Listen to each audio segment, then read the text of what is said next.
प्रभु श्री कृष्ण ने गोपियों के साथ बहुत सी लीला की है। श्री कृष्ण गोपियों की मटकी फोड़ते और माखन चुराते और गोपियां श्री कृष्ण का उलाहना लेकर यशोदा मैया के पास जाती। ऐसा बहुत बार हुआ। एक बार की बात है कि यशोदा मैया प्रभु श्री कृष्ण के उलाहनों से तंग आ गईं और छड़ी लेकर श्री कृष्ण की ओर दौड़ी।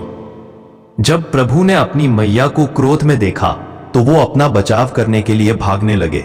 भागते भागते श्री कृष्ण एक कुम्हार के पास पहुंचे। कुम्हार तो अपने मिट्टी के घड़े बनाने में व्यस्त था, लेकिन जैसे ही कुम्हार ने श्री कृष्ण को देखा तो वह बहुत प्रसन्न हुआ। कुम्हार जानता था कि श्री कृष्ण साक्षात परमेश्वर है। तब प्रभु ने कुम्हार से कहा कि कुम्हार जी, आज मेरी मैया मुझ पर बहुत क्रोधित है।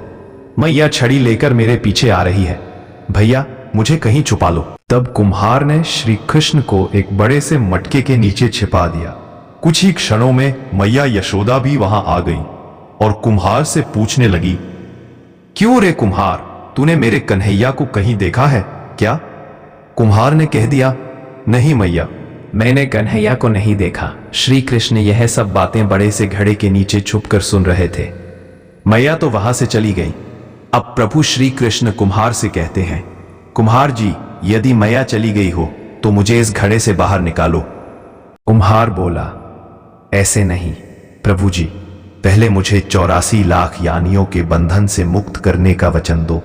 भगवान मुस्कुराए और कहा, ठीक है, मैं तुम्हें 84 लाख योनियों से मुक्त करने का वचन देता हूं।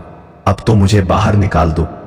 कुम्हार कहने लगा, मुझे अकेले नहीं प्रभु जी, मेरे परिवार के सभी लोगों को भी 84 लाख योनियों के बंधन से मुक्त करने का वचन दोगे तो मैं आपको इस घड़े से बाहर निकालूंगा।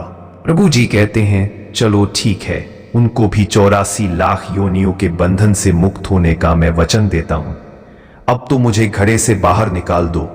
अब कुम्हार कहता है, बस प्रभु जी, एक विनती और है, उसे भी पूरा करने का वचन दे दो तो मैं आपको घड़े से बाहर निकाल दूंगा।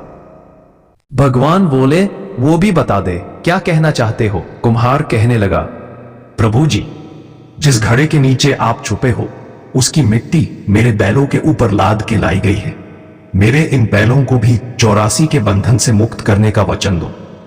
भगवान ने कुम्हार के प्रेम पर प्रसन्न होकर उन बैलों को भी 84 के बंधन से मुक्त होने का वचन दिया। प्रभु बोले, अब तो तुम्हारी सब इच्छा पूरी हो गई, अब तो मुझे घड़े से बाहर निकाल दो। तब कुम्हार कहता है, अभी नहीं भगवान, बस एक अंतिम इच्छा और है, उसे भी पूरा कर दीजिए। और वह यह है, जो भी प्राणी हम दोनों के बीच के इस संवाद को सुनेगा उसे भी आप 84 लाख योनियों के बंधन से मुक्त करोगे। बस यह वचन दे दो तो मैं आपको इस घड़े से बाहर निकाल दूंगा।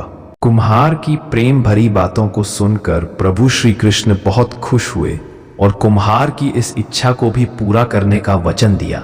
फिर कुम्हार ने बाल श्री कृष्ण को घड़े से बाहर निकाल दिया, उनके चरणों में साष्टांग प्रणाम किया, प्रभु जी के चरण धोए और चरणामृत लिया। अपनी पूरी झोपड़ी में चरणामृत का छिड़काव किया और प्रभु जी के गले लगकर इतना रोए कि प्रभु में ही विलीन हो गए।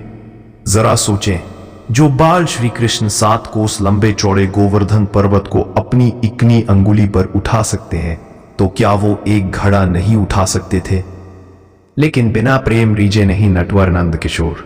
कोई कितने भी यज्ञ करे, अनुष्ठान करे, कितना भी दान करे, चाहे कितनी भी भक्ति करे, लेकिन जब तक मन में प्राणी मात्र के लिए प्रेम नहीं होगा, प्रभु श्री कृष्ण मिल नहीं सकते।